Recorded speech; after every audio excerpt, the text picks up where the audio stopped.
All right, we're live.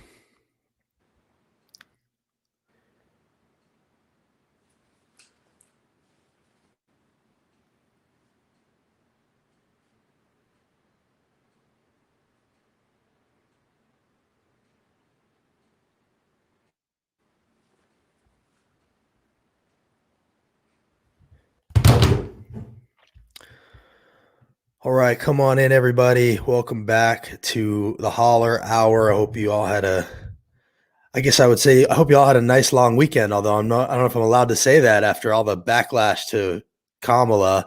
I'm here with Chip Davis, who has by far the best setup of any interview guest we have ever had on here. Chip, how are you, sir? I'm good. Good.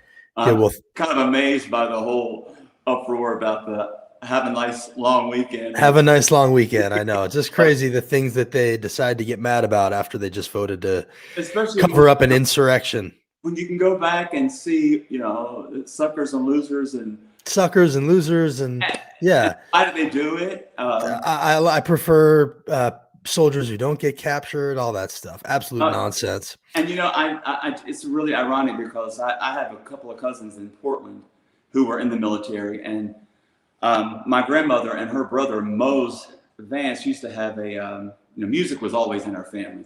The bluegrass back in the Appalachian, West Virginia area, and he was lost in France, and his body was never recovered. And my mom always said that she remembers her grandmother just like walking around that little house in the Holler in West Virginia, just screaming and praying for God to at least let him find his body. And someone from France contacted the family, and they had a picture of my Uncle Mose with his guitar, and they think they have found his remains. And it all happened here at this time, and it made me just again seeing him and him looking, because my grandmother never sang again. She couldn't. So it all ties together then.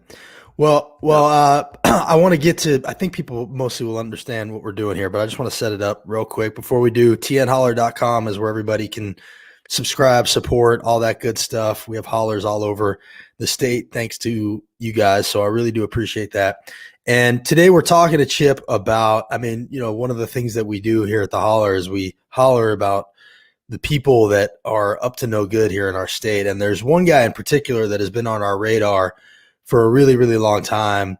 He calls himself a pastor. I don't like to call him that. I don't really consider him to be one. I think of him more as a grifter, but his name is Greg Locke out of Mount Juliet.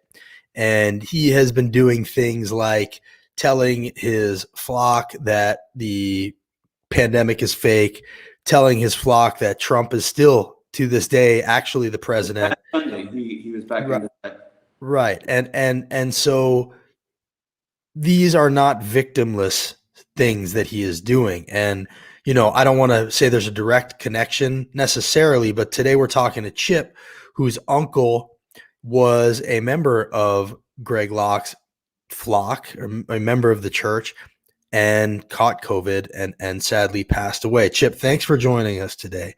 What can you tell us, first of all, about when did your uncle first get involved with this church? Justin, the first time that they invited me and all that, I had seen Greg. I don't know how it came up in a feed or something, but he was out in the woods railing against the LGBTQ community, and having gay friends and being in the music business and being in the arts, and then in my own family, a niece, a brother-in-law, people that you love, and you realize that that's such. I realized early on that you can't judge anyone from one aspect of their life. I mean, I don't give a damn what anyone does in their bedroom, as long as they're consenting adults and there's not children or whatever, anything like that involved. I mean, that's just not part of my relationship with anyone that I love, unless it's my wife or my husband, whatever. So I never understood all this railing that the church does while they're, and so he was on my radar before I think that they started going there.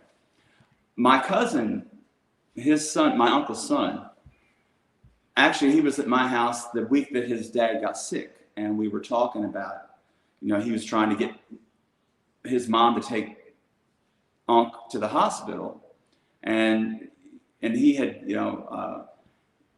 he had made reference to the fact that like going to church there was like kind of like going to a political rally as opposed to church, and he had told his his mom and dad like it was a QAnon church, and they needed to just like accept the fact that Biden was president for at least the next whatever time, and I mean it's kind of like just unbelief,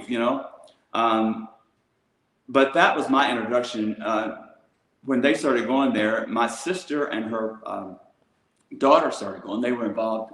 She had her son involved in the youth program, and they thought it was wonderful. And I couldn't get past the screaming. I was raised in a cult, as you saw if you watched the CNN piece.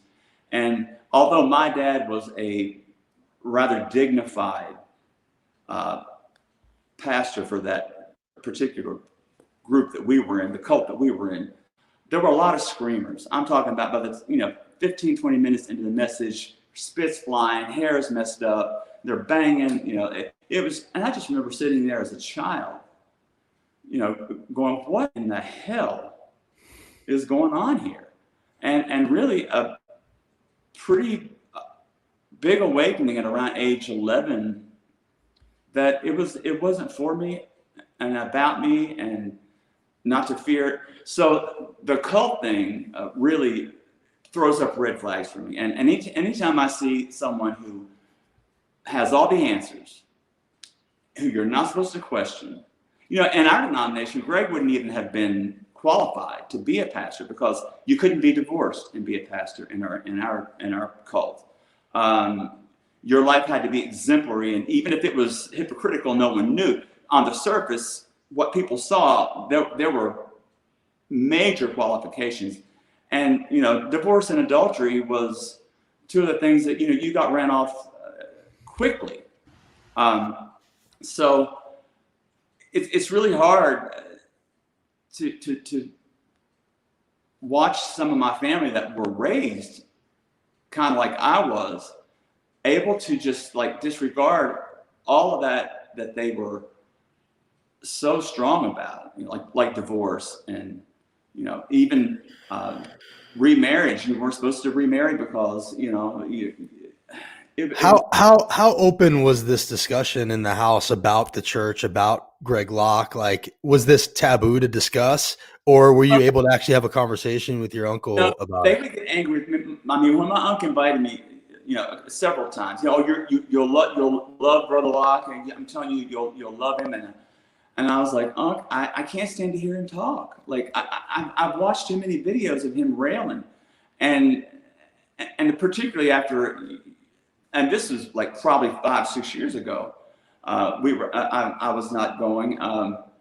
My mom used to go visit because she loved her brother, and he would ask her. And my aunt and uncle were very involved. My Miss Billy is my aunt, and she's known as a prayer warrior over there. It just my niece took my mom and my sister to see Roger Stone give his testimony there in October, and it's when COVID was raging, and I was telling Mom, please tell me you're not going to go over there. They're not socially distant. Well, honey, we're going to stay in our car. And then she wound up calling me when she was there and saying that they had gone in the building, but they had their masks on. And of course, over the holidays, my whole family wound up with COVID anyway, because they didn't take the advice. They gathered.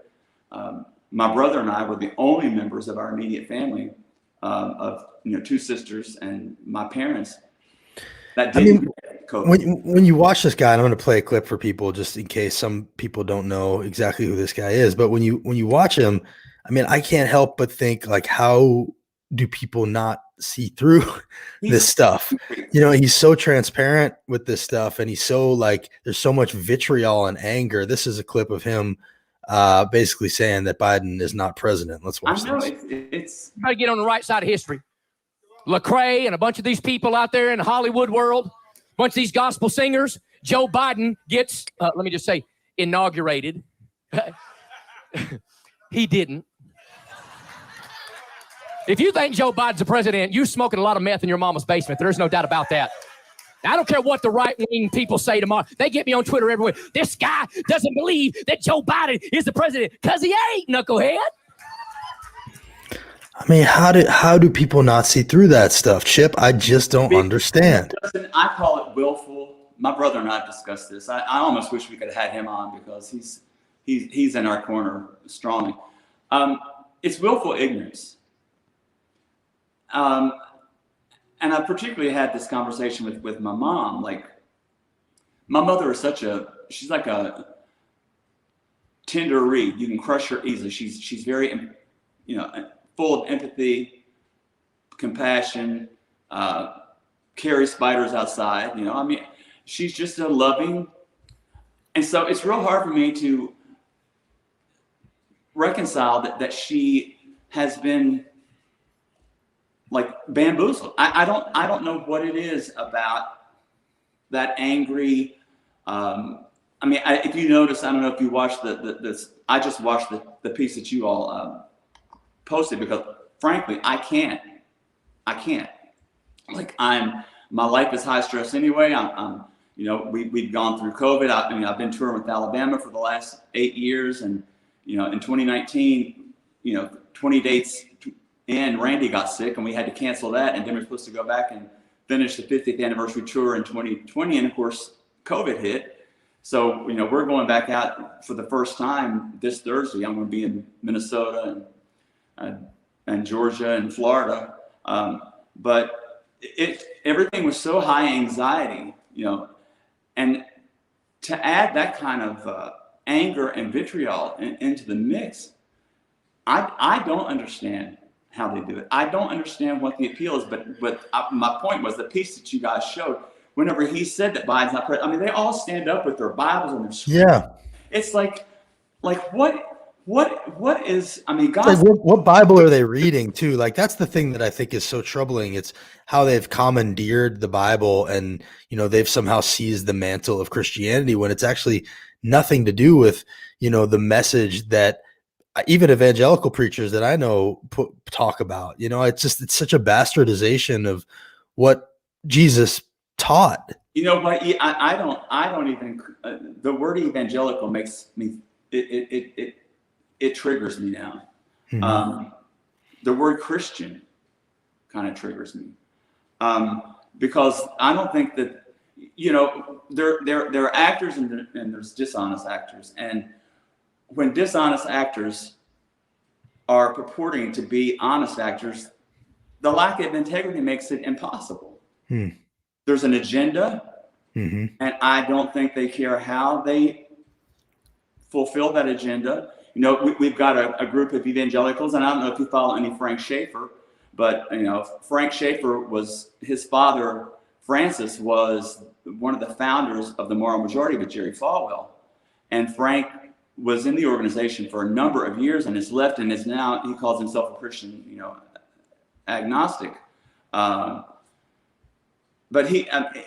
they're following dispensationalism, which is a relatively new doctrine to the church that they've embraced, and it's basically an end times cult where they're going to try to usher Jesus back in to do his 1,000-year reign in Jerusalem, and it's like they're going to do everything in their power to make it happen in their lifetime. And I don't.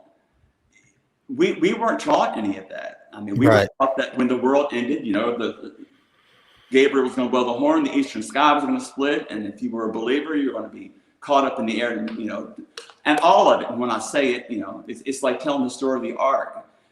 When I talk with my father, it's like, because he says I'm not a believer, I am a believer. I'm a believer in the innate goodness of people if they will let that flourish and they will feed that instead of going somewhere where you are thrilled and you're able to be angry and you're able to espouse your views and your anger is acceptable and you can scream with the masses and rage against the machine, whatever they want to call it.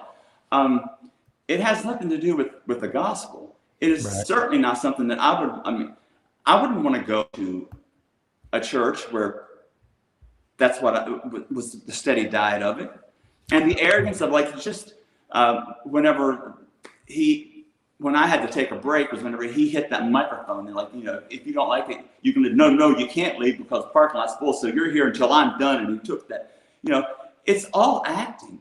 Yeah, it is. I'm singing the Friends in Low Places, who my friend Dwayne Blackwell wrote, and he changed the lyrics to blame it all on my roof. Right. He's a performer. That's right. He's a That's gone. performer. Now we've got the camera. So now we're in seersucker ties and suits and trying to, it all seems, But that's how Trump is also, though, right? I mean, Trump too is a performer, and he kind of goes where, absolutely, where they encourage him to. I mean, he has no real ideology other than what gets the cheers, and so they lean further and further into that. Like his 2 flips of a wooden nickel, and he used that line again about smoking. The week that Ellie was here at my house, Smoking meth, yeah, but yeah, you're smoking meth in your mama's basement. Yeah, that's his line. Vaccine was anything more than sugar water. This week it was you're smoking meth in your mama's basement if you believe Joe Biden is still president, and all jumping and carrying on. That to me, it is so triggering because I had to do that for 17 years of my life. Yeah, I had to watch. I went to church camps. I've seen things that people wouldn't even believe of. Demon possessions where they prayed for people. And I've seen people foam at the mouth. I mean, there's something that's so deeply rooted with that kind of fundamentalism. And Frank Schaeffer says that, basically the evangelicals have become like the American Taliban. Just like yesterday in Florida, there was still that whole flotilla of boats with. I know, I saw that. 2024 and all of that, and I'm going, what? Yeah, it's amazing. So this is your uncle, Yes. Coburn Kennedy, and you told the story, I think, or either you or your brother did, about when you heard that he had COVID and it took him some time to go get help. What was that period like? He got COVID. He came home from church, not Easter Sunday, but the Sunday before Easter. And he was sick and he went to bed. And he and my mother talked a couple times a week. They were close in their own way, as much as they could be with all the family dynamics. So he had called my mom like on Wednesday or Thursday, I think. And she was telling me that she was worried about him. She said he was like barely able to talk. And he was kind of like really high up in the register, and you could hear him struggling to breathe. And he said to her, Arlene, how long does this horrible sickness last? When does it? And she said, just listen to him talk. She said, honey, you need to go to the emergency room or to the doctor. And he was like, no, I'm going to be all right. And so our family, for the first time since COVID, on Easter, the Saturday before Easter, we gathered, and my nephew, he bought a new house over off Couchville Pike, and it's an old 1900s house. And so we all were together. Everybody's vaccinated or had it, so we were safe. But it's the first time we gathered. And my mom was very melancholy. And I said, what's wrong? And she's like, honey, I feel I've got a bad feeling about Coburn. He needs to. So I called my uncle, and he didn't answer the phone. But about 5 minutes afterwards, he texted me and said, can't talk right now. And I texted him back and I said, please go to the ER, go get some monoclonal antibodies, go do something, do this for yourself, please. He never responded until about 5 hours later, and he put thank you, Chip. And that was my last correspondence with him. On Sunday, his son called me, and he said that he had gone to see him and he wasn't doing much better, and that he had told his mom that if he wasn't significantly better, that he was going to call the ambulance himself. And there's this part of me, and I don't want to judge, but it's like they didn't want to admit that he had COVID because It was, first of all, it was a hoax. Then it was not a pandemic. he didn't know what a pandemic was, but this wasn't it. And then when they got a vaccination for it, it was sugar water. So why would you care if it was a hoax? Mm-hmm. Why are you worried about the vaccination? So much of it doesn't make sense. It's like a cognitive disconnect with people. And so I told my cousin, I was like, please just call the ambulance and get him to the hospital. Give him a chance, because he'd already been sick for a week. So on Easter Sunday, my cousin called me back and he said, Dad's on his way to the hospital. When he got to the hospital, his oxygen saturation, I think, was 88, 80, it was in the low 80s, which is not good. And they admitted him. And they asked his wife to take a COVID test, and she wouldn't. And on Monday, when I texted my cousin, I said, how is Unc? And he's like, he took a turn for the worse this afternoon. They had to put him on a ventilator, a PICC line because he had COVID pneumonia in his right lung, and a feeding tube. And my heart, I knew. It was like, I started grieving then because I just did not have a good feeling about any of it. She refused the COVID test, from what I understand from my cousin. And then on Tuesday, she was having problems breathing. And so she was in the hospital with low oxygen, but they did the Regeneron or the remdesivir on her, I think. And after 5 days, she got to come home. And I was going on the next week. My uncle had died Tuesday. And then next week, I was going to a friend's house for dinner. And my cousin texted me, he's like, well, you're not going to believe this. I'm in the hospital now with COVID. And his wife was sent home with vacation. Meanwhile, his mom is still, just days out of the hospital. Unc had died that Tuesday. And when they, I would love to have gone to his memorial service, but I wasn't going to go there. I mean, I protected myself and my family as much as I can. And it was more than just the fact that I could potentially get COVID, because I would have worn a mask had I gone.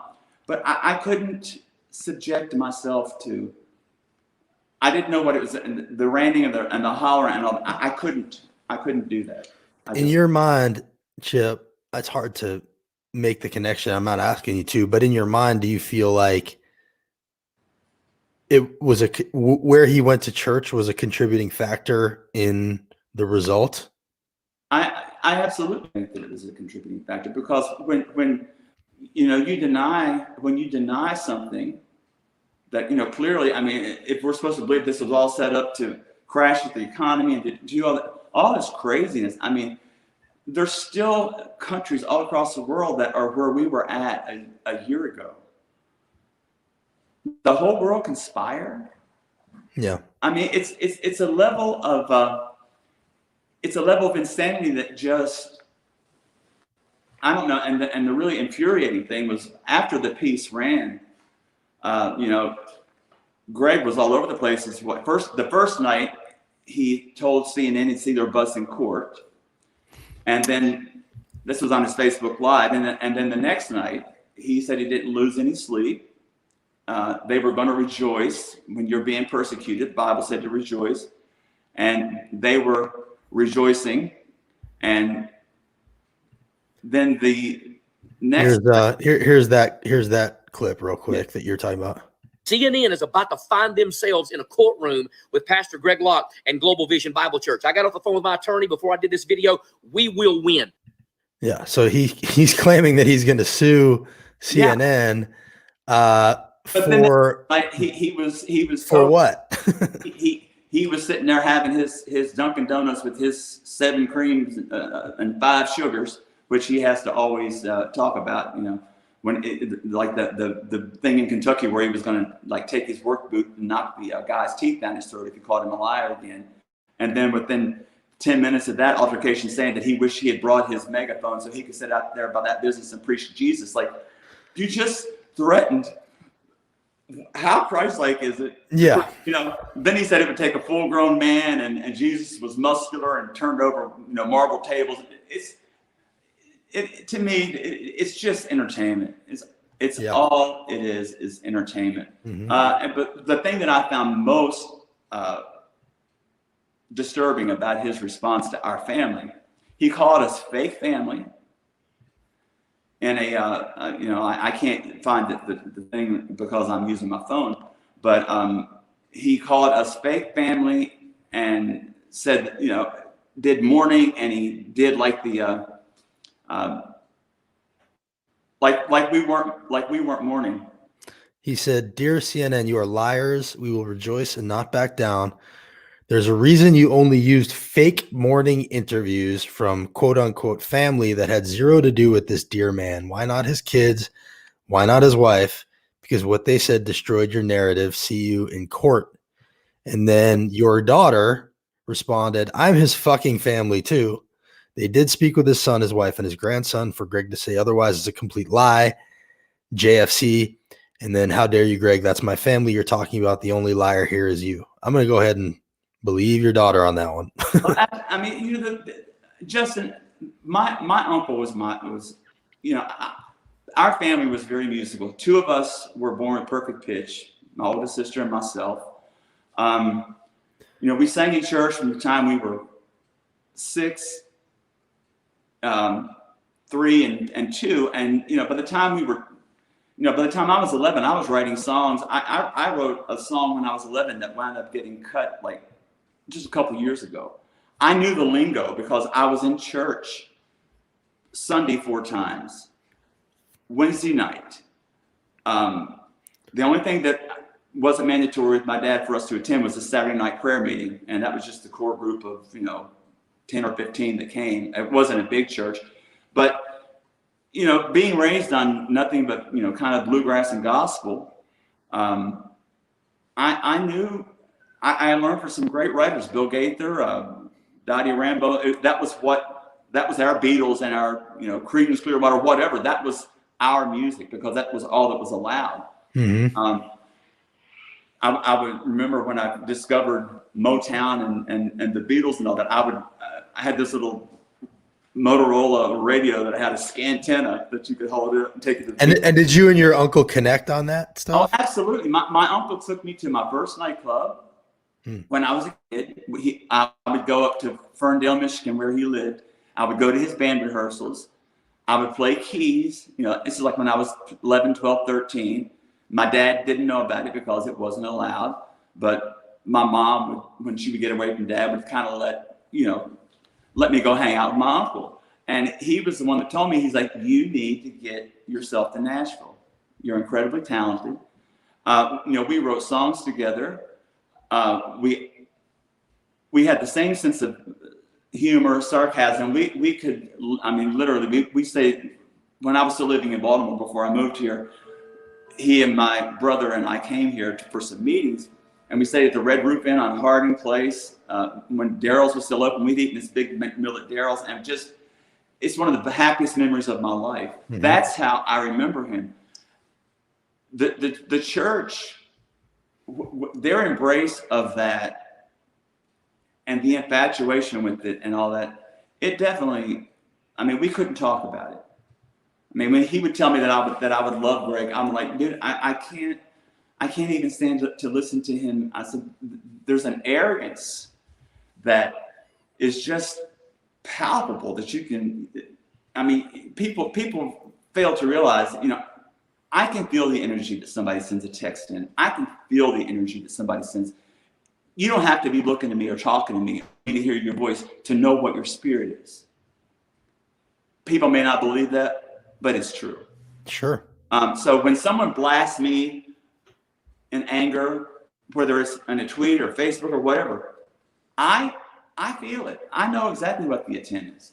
So we couldn't really just discuss that because I wasn't going to go. When Mom and I talked about it after the interview because like I said, he was going to sue them, and then he invited them to sue him.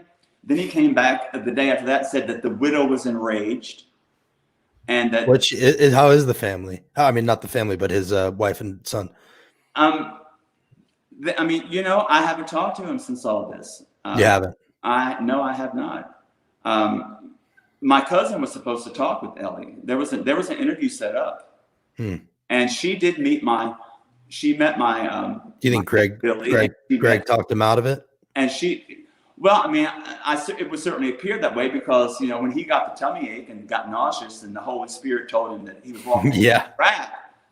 How convenient was that? And suddenly, my cousin canceled his interview. I don't think that my aunt had ever, agreed to an interview. She did tell, she hugged Sam and Lacey and Ellie and told them that she loved them, that she loved everybody. And they said she couldn't have been nicer. But whenever the piece aired, and I mean, there were no lies. What wears me out about him is there's no lies. This is all provable.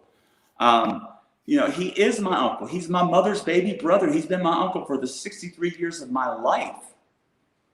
I've known him. I've sung with him. I've loved him. I've gone to family reunions with him.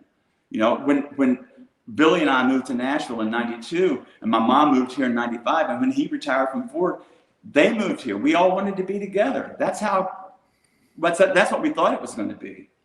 So Chip, let me ask you that. I appreciate you doing all this, and I know it can't be easy to talk about this stuff, and I can't imagine what it's like to, have to go through this with people in your family being, in this deep with a guy like Greg Locke. But I guess I would ask you, just kind of as a final thing here, if you were able to say something to Greg Locke, what would that be? I would say the same thing that I said to Ellie.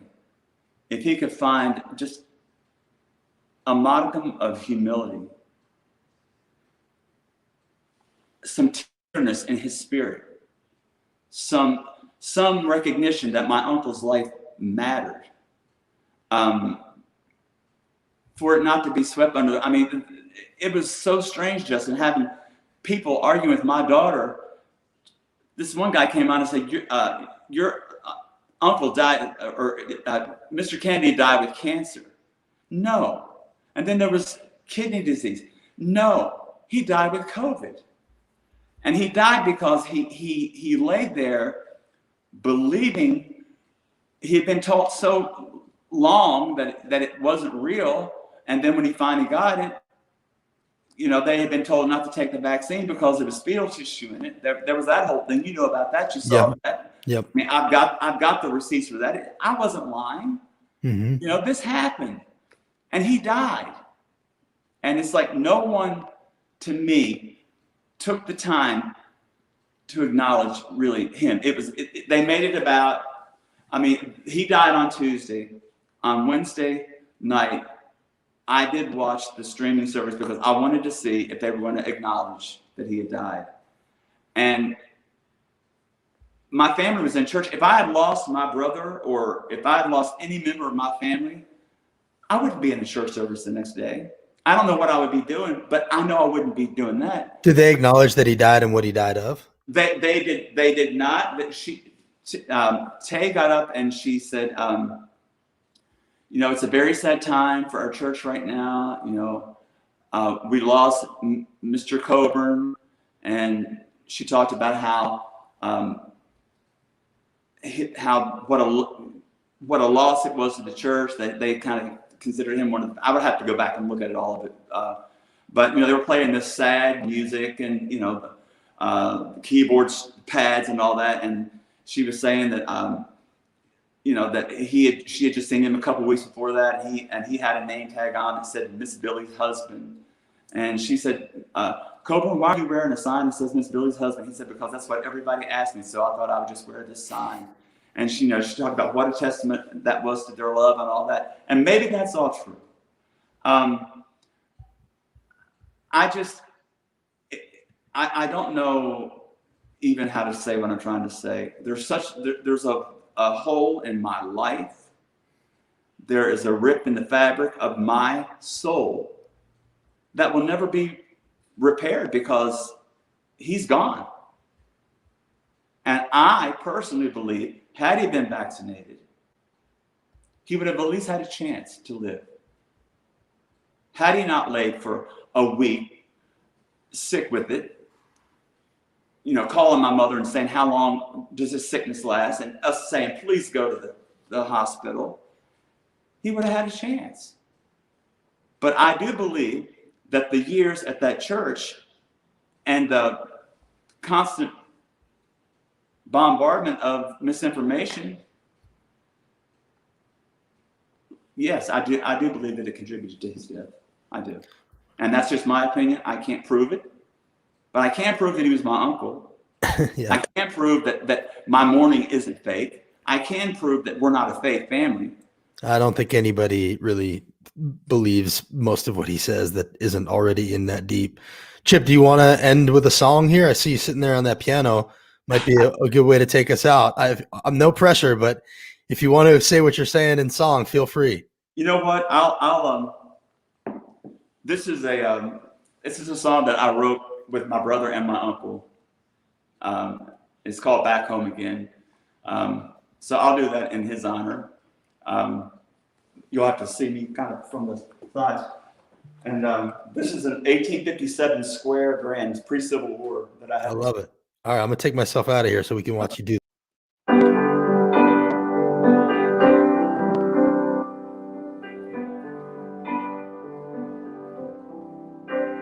what I'd give for one more country morning, one more time to walk those West Virginia hills. How I wish that I could sit down and just talk to Daddy and hear him tell about the days when time stood still. Oh, I wish that I could go back home again, but the hands of time have taken all my family and my friends. In my memory, I see the home place just around the bend. Oh, I wish that I could go back home again. If I could have just one wish before the morning, I'd rush back to my mother's tender care. An angel here, now she's an angel up in heaven, and I know someday I'm gonna meet her there. Oh, I wish that I could go back home again, but the hands of time have taken all my family and my friends. And in my memory, I see the home place just around the bend. Oh, I wish that I could go back home again. How I wish that I could go back home again.